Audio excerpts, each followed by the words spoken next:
નમસ્કાર મિત્રો, આપણે અગાઉ ઈમેલ સુધીનું જોયું અને તેમાં પણ વાત કરી હતી કે ઈ કોમ્યુનિકેશનના જે જુદા જુદા પ્રકાર છે તે હવે પછીના આપણે વિડીયોમાં સમજીશું. તો આપણે આજે શું સમજવાનું છે, ઈ કોમ્યુનિકેશનના જે જુદા જુદા પ્રકારો છે તેના વિશે, અને પ્રકારો કેવા છે ખાસ સમજો મિત્રો. આ ઘણી વખત ક્વેશ્ચન પૂછી નાખે છે પ્રકારો વિશેની માહિતી. પ્રકારો કેટલા છે? 9 પ્રકાર હોય તો તેમાંથી કોઈ પણ 5 પ્રકાર વિશે લખો તો 5 માર્કનો દાખલો થઈ ગયો, એટલે સોરી 5 માર્કનું ક્વેશ્ચન થઈ ગયો સીધો. એટલે કે 5 માર્ક તમારે મેળવવા માટે થઈને આ તૈયારી કરવાની રહેશે. અને આ આપણે ઈ કોમ્યુનિકેશનનો એક મહત્વનો ગણવામાં આવે છે. ક્યારેક 3 માર્કમાં પણ પૂછી નાખે છે કોઈ 3 પ્રશ્ન, એટલે કે આમાંથી કોઈ પણ 3 પ્રકાર વિશે, બે પણ પૂછી નાખે, 2 પ્રકાર વિશે પણ પૂછે છે 2 માર્કમાં. એક ખાસ ધ્યાન રાખજો. અથવા તો એવું પણ બને કે જે પ્રકારો છે, પ્રકારોમાં અંદરની જે માહિતી રહેલી છે તેના એક માર્ક માટે પણ પૂછી શકે છે. ધારો કે પેલા ઈ કોમર્સ છે તો કેશ ઓન ડિલિવરી છે તો કેશ COD નું પૂરું નામ આપો, એ પણ પૂછી શકે છે. એ રીતે સૌપ્રથમ આપણે પ્રકારો વિશે સમજીએ. ચાલો. ઇલેક્ટ્રોનિક ઉપકરણો અને ઇન્ટરનેટના કારણે માહિતી સંચારના ક્ષેત્ર ખૂબ જ મોટા અને ક્રાંતિકારી ફેરફાર થયા છે. જો માહિતી સંચારના જે ક્ષેત્રો છે એમાં મોટા પ્રમાણમાં ફેરફાર થયા છે ઇન્ટરનેટ અને ઇલેક્ટ્રોનિક ઉપકરણોના કારણે. આધુનિકતાનો પ્રવાહ માહિતી સંચારના ક્ષેત્રોને વિકસાવી રહ્યો છે. જો આધુનિકનો પ્રવાહ છે એ માહિતી સંચારના ક્ષેત્રોને વિકસાવી રહ્યો છે. ઈ કોમ્યુનિકેશનનો ઉપયોગ જુદા જુદા સ્વરૂપમાં અને જુદા જુદા ક્ષેત્રોમાં બહોળા પ્રમાણમાં થવા માંડ્યો છે. જો ઈ કોમ્યુનિકેશનનો જે ઉપયોગ છે એ જુદા જુદા સ્વરૂપમાં છે અને જુદા જુદા ક્ષેત્રોમાં બહોળા એટલે કે બહુ વધારે પ્રમાણમાં થવા માંડ્યો છે. ધોરણ 12ના અભ્યાસક્રમમાં નીચે મુજબના ઈ કોમ્યુનિકેશનના પ્રકારો સમાવિષ્ટ કરવામાં આવ્યા છે. જો નીચે આપણે આપેલા છે ને એ તમામ ઈ કોમ્યુનિકેશનના પ્રકારો છે અને તેનો સમાવેશ કરવામાં આવેલો છે. પેલું ઈ કોમર્સ, ઈ બેન્કિંગ, ઈ લર્નિંગ અને વિડીયો કોન્ફરન્સિંગ, એટલે કે કોન્ફરન્સિંગ, સામસામે એકબીજા સાથે વાતચીત કરે. કોઈ આપણે મિટિંગ લેતા હોય તો એક કરતાં વધારે હોય, આપણે કેમ માઇક્રોસોફ્ટ ટીમ્સનું કરીએ છીએ એ રીતે કોન્ફરન્સિંગ કહેવાય છે, કોન્ફરન્સ દ્વારા. ઈ ટ્રેડિંગ, ઈ ઓક્શન, ઈ filing, e booking, e stamping અને છેલ્લું છે ઈ ગવર્નન્સ. આ 9 પ્રકારો છે. તેમાં આપણે સૌપ્રથમ પહેલો પ્રકાર છે ઈ કોમર્સ વિશે આપણે સમજીશું. ચાલો. ઈ કોમર્સ પહેલો પ્રકાર. સમય અને સ્થળના બંધન વગર ઇલેક્ટ્રોનિક માધ્યમોનો ઉપયોગ કરીને ઇન્ટરનેટના માધ્યમથી થતી ખરીદ વેચાણની પદ્ધતિને ઈ કોમર્સ કહેવામાં આવે છે. જુઓ, સમય સ્થળનું બંધન નથી, ઇલેક્ટ્રોનિકના માધ્યમથી ઇન્ટરનેટની મદદથી જ એકબીજા ખરીદ વેચાણ કામગીરી થતી હોય છે. એને ઈ કોમર્સ તરીકે ઓળખવામાં આવે છે. ઈ કોમર્સને ઓનલાઈન શોપિંગ તરીકે પણ ઓળખાવી શકાય છે. જો ઓનલાઈન શોપિંગ આપણે કહી છે ને એ જ ઈ કોમર્સનો ભાગ તરીકે, કે આપણે તેને પણ ઓનલાઈન શોપિંગ કે ઈ કોમર્સ જ કહી શકીએ છીએ. વ્યાપારિક એકમ પોતાના દ્વારા વેચાણમાં મુકાયેલા ઉત્પાદનો અથવા સેવાઓને જે તે વેબસાઇટ પર કે ટેલિવિઝન પર નિર્દેશિત કરીને ઓનલાઈન ઓર્ડર આપવાનું જણાવે છે. જો ઓનલાઈન ઓર્ડર આપવાનું જણાવે છે, પોતાની જે માહિતી છે તે વેબસાઇટ ઉપર મૂકીને નિર્દેશિત કરીને ઓનલાઈન ઓર્ડર આપવાનું જણાવે છે. વેબસાઇટ ઉપર જઈને મોબાઈલ ફોન એપ, જો મોબાઈલમાં જે એપ્લિકેશન આવતી હોય એ, ટેલિફોન દ્વારા, SMS દ્વારા પણ આ પ્રકારનું ખરીદ વેચાણ કરી શકાય છે. ઘણી જગ્યાએ આપણે જોયું છે કે SMS કરો તો પણ ખરીદ વેચાણની થઈ શકે છે. એપ્લિકેશન એવી હોય છે, આપણે ધારો કે એક્ઝામ્પલ તરીકે લઈ એમેઝોન છે, ફ્લિપકાર્ટ છે, આવી ઘણી એપ્લિકેશનો છે કે જેના કારણે આપણે ખરીદ વેચાણ કરી શકીએ છીએ. Debit card, credit card, online banking કે મોબાઈલ બેન્કિંગ અથવા કેશ ઓન ડિલિવરી દ્વારા નાણાં ચૂકવી શકાય છે. જો ડેબિટ કાર્ડ હોય છે, ક્રેડિટ કાર્ડ હોય છે, શાક માટેનું ગણવામાં આવે છે, ઓનલાઈન બેન્કિંગ હોય છે, મોબાઈલ બેન્કિંગ પણ કહી શકાય છે, કેશ ઓન ડિલિવરી એટલે કે જે આપણે માલ સામાન ખરીદ્યો છે એ માલ સામાન ઓનલાઈન આપણે ઓર્ડર આપ્યો છે એ આપણા પાસે, એટલે કે આપણા ઘરે આપણે એડ્રેસ નાખેલું છે ત્યાં આવે, ત્યારબાદ જ તેના આપણે નાણાં ચૂકવવા, એને કેશ ઓન ડિલિવરી કહી શકાય છે. ઈ કોમર્સના કારણે વેપારનો વ્યાપ વધ્યો છે અને ગ્રાહકોના નાણાં અને સમયનો પણ બચાવ થાય છે. જો ગ્રાહકોના નાણાં અને સમય બંનેનો બચાવ થાય છે. ઈ કોમર્સ વ્યાપારિક પેઢીથી વ્યાપારિક પેઢી સાથે, એટલે કે બિઝનેસ ટુ બિઝનેસ સાથે, વ્યાપારિક પેઢીથી ગ્રાહક સાથે, એટલે કે બિઝનેસ ટુ કસ્ટમર સાથે, અને ગ્રાહકથી ગ્રાહક સાથે કરી શકાય છે, એટલે કે કસ્ટમર ટુ કસ્ટમર દ્વારા પણ થઈ શકે છે. ત્યારબાદ આવે છે ઈ બેન્કિંગ. બેંક અથવા અન્ય નાણાકીય સંસ્થાની વેબસાઇટ પરથી ખાતેદાર ગ્રાહક ઇલેક્ટ્રોનિક પદ્ધતિથી નાણાંની લેવડ દેવડ કરી શકે તે પ્રકારની બેન્કિંગ સેવાને ઈ બેન્કિંગથી ઓળખવામાં આવે છે. જો ખાસ સમજો, બેંક અથવા અન્ય નાણાકીય સંસ્થાની વેબસાઇટ પરથી ખાતેદાર પોતે ગ્રાહક ઇલેક્ટ્રોનિક માધ્યમે એટલે કે ઇલેક્ટ્રોનિક પદ્ધતિથી નાણાંની લેવડ દેવડ કરી શકે છે, મોકલી શકે છે, કોઈ પાસે લઈ શકે છે, આવી શકે છે, કોઈને કહી શકે છે. એ પ્રમાણે એને આ બેન્કિંગ સેવાને શું કહી શકાય છે? ઈ બેન્કિંગથી ઓળખવામાં આવે છે. ઈ બેન્કિંગ બેંક દ્વારા શરૂ કરવામાં આવેલી કોર બેન્કિંગ સેવાનો એક ભાગ છે, એટલે કે કોર બેન્કિંગ સેવાનો એક ભાગ તરીકે ગણવામાં આવે છે. ઈ બેન્કિંગને ઇન્ટરનેટ બેન્કિંગ, ઓનલાઈન બેન્કિંગ કે વર્ચ્યુઅલ બેન્કિંગથી પણ ઓળખવામાં આવે છે. જો ઈ બેન્કિંગને ઇન્ટરનેટ બેન્કિંગ કહી શકાય છે, ઓનલાઈન બેન્કિંગ પણ કહી શકાય છે, અને વર્ચ્યુઅલ બેન્કિંગ એટલે આપણે અત્યારે જોવો જ છો તમે, વર્ચ્યુઅલ ક્લાસ આવે છે જે આપણે ધોરણ 12માં અત્યારે એ પણ એ રીતે બેંકમાં પણ આ રીતે બેન્કિંગ થઈ રહ્યું છે, એટલે કે એકબીજાની લેવડ દેવડ નાણાંની. ઈ બેન્કિંગની સગવડતા મેળવવા માટે બેંકના ગ્રાહકે બેંકની વેબસાઇટ પર જઈને, જો ખાસ સમજો મિત્રો, ઈ બેન્કિંગની સગવડતા એને લેવી છે તો શું કરવું પડે કે બેંકના ગ્રાહક પોતાની બેંકની વેબસાઇટ ઉપર જઈને ઓનલાઈન નોંધણી કરાવે છે, તમામ માહિતી ભરે છે. એ બેંક જરૂરી બાબતોની ચકાસણી કરીને ઈ બેન્કિંગ માટે પિન એટલે કે પાસવર્ડ આપે છે, જેના દ્વારા બેંકનો ગ્રાહક પોતાના નાણાકીય વ્યવહારો તે બેંક સાથે અને અન્ય બેંક સાથે સંસ્થાઓ સાથે કરી શકે છે. એક પાસવર્ડ આપે છે કે જેના કારણે નાણાકીય વ્યવહારો બેંક સાથે એક બેંકથી બીજી બેંકને અથવા તો એક બેંકથી બીજી સંસ્થા કે કોઈ પણ કરી શકે છે નાણાકીય. આ જ પ્રકારની કાર્યવાહી કરીને જ્યારે મોબાઈલ દ્વારા નાણાકીય વ્યવહારો કરવામાં આવે ત્યારે મોબાઈલ બેન્કિંગ અથવા એમ બેન્કિંગથી ઓળખવામાં આવે છે. જો ખાસ સમજો, ક્વેશ્ચન પૂછી નાખે એક માર્કમાં, એમ બેન્કિંગ કોને ઓળખવામાં આવે છે? તો નાણાકીય લેવડ દેવડ માટેના વ્યવહારો થતા હોય છે, એ વ્યવહારો એક બેંકથી બીજી બેંકને અથવા તો બેંક દ્વારા સંસ્થાને, અને એ પણ મોબાઈલ દ્વારા નાણાકીય વ્યવહારો કરવામાં આવતા હોય છે, એને એમ બેન્કિંગ તરીકે ઓળખવામાં આવે છે. એને મોબાઈલ બેન્કિંગ પણ કહી શકાય છે અને એમ બેન્કિંગ પણ કહી શકાય છે. હવે ઈ બેન્કિંગના 2 પ્રકાર છે પાછા, એમાં આપેલા છે એ જોઈએ. પેલું છે ઈસીએસ.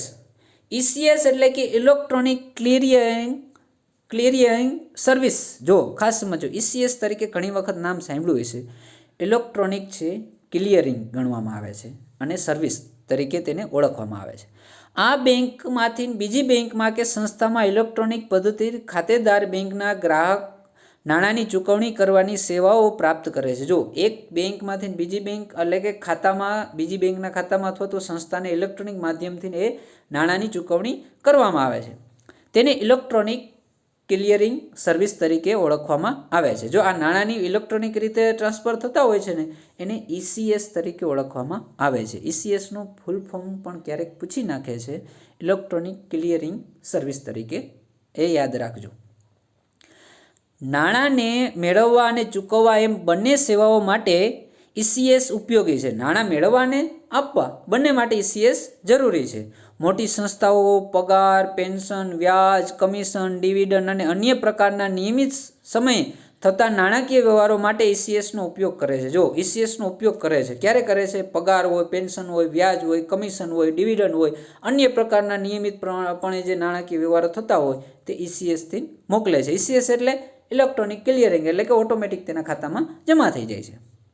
હવે સિસ્ટમ થઈ ગઈ છે કે કોઈ પણ ખાતામાં સીધા જમા ટ્રાન્સફર થાય, એટલે કે શિષ્યવૃત્તિ આવે છે બેનો, તમારે શિષ્યવૃત્તિ છે, XYZ કાંઈ પણ છે, એ સીધા ખાતામાં જે જમા થતા હોય છે ને, એ ઈસીએસ દ્વારા થતા હોય છે.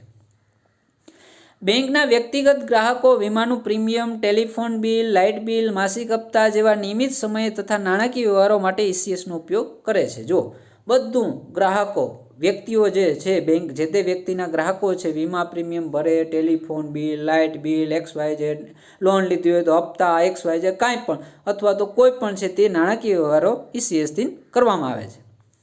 ઈસીએસ દ્વારા થયેલા નાણાકીય વ્યવહારોની જાણ ગ્રાહકોને તેમના નોંધાવેલ મોબાઈલ નંબર પર એસએમએસ દ્વારા કરવામાં આવે છે. ઈસીએસથી જે કરવામાં આવે છે કામગીરી, એ પોતે જે મોબાઈલ નંબર નોંધાવેલા છે જે બેંકમાં, એમાં તેની જાણકારી કરવામાં આવે છે. ત્યારબાદ આવે છે આરટીજીએસ. ખાસ સમજો મિત્રો આરટીજીએસનો.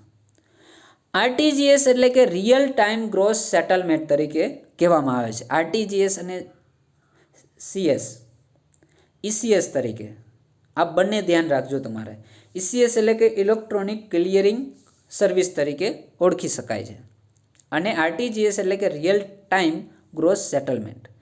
નિયત કરેલ નાણાંને એક ખાતામાંથી બીજા ખાતામાં ટ્રાન્સફર કરવાનો આદેશ ગ્રાહક દ્વારા જે સમયે આપવામાં આવે તે પછીના બહુ જ ઓછા સમયમાં અથવા તો તે જ સમયે બીજા ખાતામાં નાણાં ટ્રાન્સફર થઈ જાય તે પ્રકારની મળતી ઓનલાઈન બેન્કિંગની સેવાને રિયલ ટાઈમ ગ્રોસ સેટલમેન્ટથી ઓળખી શકાય. જો શું કહે છે, એક ખાતામાંથી બીજા ખાતામાં ટ્રાન્સફર કરવા જ્યારે આદેશ કરવામાં આવે ગ્રાહક દ્વારા કે જે તે સમયે કે અથવા શું કહે છે પછી બહુ જ ઓછા સમયમાં અથવા બીજા ખાતામાં નાણાં ટ્રાન્સફર કરવાની જે ઓનલાઈન બેન્કિંગ સેવાઓ છે આરટીજીએસ છે, એને રિયલ ટાઈમ ગ્રોસ સેટલમેન્ટ તરીકે ઓળખવામાં આવે છે.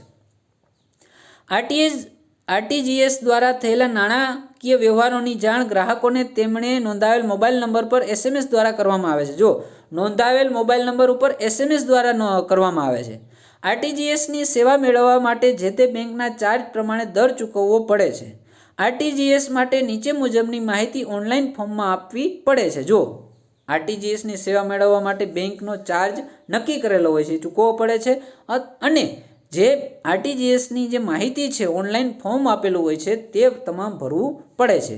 તો એ શું હોય છે તેમાં ઓનલાઈન ફોર્મમાં કેટલા રૂપિયા ટ્રાન્ઝેક્શન કરવાના છે, એટલે કે કેટલા તમે નાણાં ટ્રાન્ઝેક્શન એટલે કે આપવાના છો કે લેવાના છો, એટલે ટૂંકમાં મોકલવાના છો. ટૂંકમાં જે ગ્રાહકના ખાતામાં નાણાં ટ્રાન્સફર કરવાના છો તેનું બેંકનું નામ આવે, જે ગ્રાહકના ખાતામાં નાણાં ટ્રાન્સફર કરવાના છે તે બેંકના ખાતા નંબર આવે અને જે ગ્રાહકના ખાતામાં નાણાં ટ્રાન્સફર કરવાના છે તેની બેંકનો IFSC કોડ આવે છે.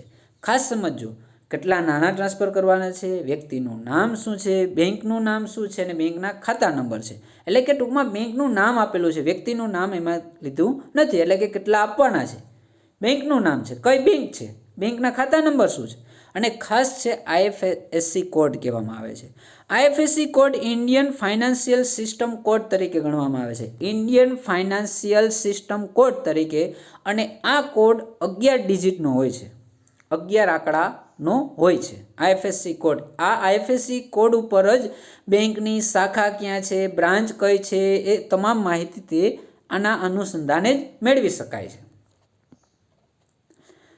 ત્યારબાદ આવે છે ઈ લર્નિંગ અને વિડીયો કોન્ફરન્સિંગ. વર્ગખંડમાં બેસ્યા વગર સમય અને સ્થળના બંધન વગર ઇલેક્ટ્રોનિક માધ્યમનો ઉપયોગ કરીને મેળવવામાં અથવા આપવામાં આવતા શિક્ષણને ઈ લર્નિંગ ઓળખવામાં આવે છે. હવે તો તમે સમજી ગયા છો ઈ લર્નિંગ એટલે શું છે, કારણ કે અત્યારે કોરોનામાં આ જ થાય છે. વર્ગખંડમાં બેસ્યા વગર આપણે ઘરે બેઠા બેઠા સમયના સ્થળના બંધન વગર મન થાય તે યુટ્યુબમાં આપણે આ વિડીયો નાખેલો છે, જ્યારે સાંજે દિવસે જઈ જોવાની ઈચ્છા થાય તે સાંભળી શકીએ છીએ, જોઈ શકીએ છીએ. આ પ્રકારના શિક્ષણને ઓનલાઈન લર્નિંગ, ઇલેક્ટ્રોનિક લર્નિંગ કે ઇન્ટરનેટ લર્નિંગથી પણ ઓળખી શકાય છે. જો ઓનલાઈન લર્નિંગ કહી શકાય, ઇલેક્ટ્રોનિક કહી શકાય, ઇન્ટરનેટ પણ ઓળખી શકાય છે. કોમ્પ્યુટર અથવા મોબાઈલનો ઉપયોગ કરીને ઇન્ટરનેટના માધ્યમથી જુદી જુદી શૈક્ષણિક વેબસાઇટ પર મૂકવામાં આવેલા વ્યાખ્યાનો કે વિડીયો જોઈને અભ્યાસક્રમ અનુસાર શિક્ષણ પ્રાપ્ત કરી શકાય છે. જો અલગ અલગ વેબસાઇટ ઉપર મૂકવામાં આવે છે વ્યાખ્યાનોનો વિડીયો, જેના કારણે અભ્યાસક્રમ આપણે શિક્ષણ પ્રાપ્ત કરી શકીએ છીએ. વિદ્યાર્થીઓ ઓનલાઈન પરીક્ષા આપીને તેનું પરિણામ પણ મેળવી શકે છે. ઓનલાઈન એક્ઝામ આપીને પણ તેનું પરિણામ મેળવી શકીએ છીએ. ટેલિવિઝન પર પણ આ પ્રકારના શૈક્ષણિક કાર્યક્રમો પ્રસારિત કરવામાં આવતા હોય છે. એટલે કે ટેલિવિઝન એટલે કે જે આપણે ટીવી કહીએ છીએ તેમાં પણ શૈક્ષણિકના કાર્યક્રમો હાલમાં પણ આવી રહ્યા છે. કોરોનાના કારણે જુદા જુદા સ્થળે બેઠેલી વ્યક્તિઓ કોમ્પ્યુટર અથવા મોબાઈલનો ઉપયોગ કરીને દ્રશ્ય શ્રાવ્ય એમ બંને પ્રકારનું પ્રત્યાયન કરે તેને વિડીયો કોન્ફરન્સિંગ. જો ખાસ સમજો શું કહે છે, કોમ્પ્યુટર અથવા મોબાઈલનો ઉપયોગ કરીને દ્રશ્ય ને શ્રાવ્ય સાંભળી પણ શકાય છે અને જોઈ પણ શકાય છે, જેને આપણે વિડીયો કોન્ફરન્સિંગથી ઓળખાવી છે, વિડીયો કોન્ફરન્સિંગથી ઓળખી શકાય છે. આપણે જોઈએ છીએ કે વોટ્સઅપમાં એકબીજા આપણે વિડીયો કોલિંગ પણ કરી શકીએ છીએ, જોઈ શકીએ છીએ એકબીજા સામસામે.